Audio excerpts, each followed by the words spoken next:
Assume the first two statements are true. Is the final statement true, false, or uncertain based on the information provided?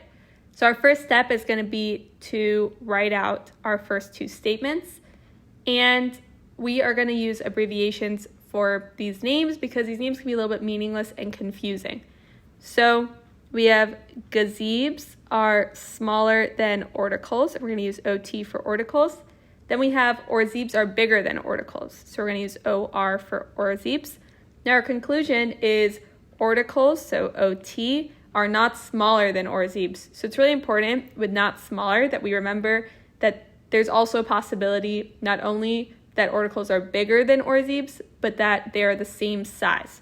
So orticles are greater than or equal to OR. That's our conclusion. So we're going to write C here.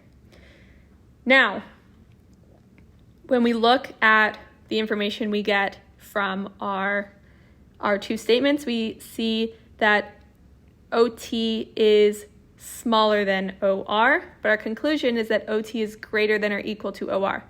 Now, these are directly contradictory, so we can clearly deduce that the conclusion is faulty. And we're going to go ahead and mark false for this.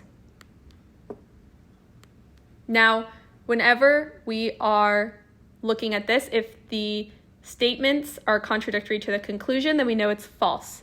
And if we can deduce a conclusion from the statements, then it is true. So that's how we go through these problems.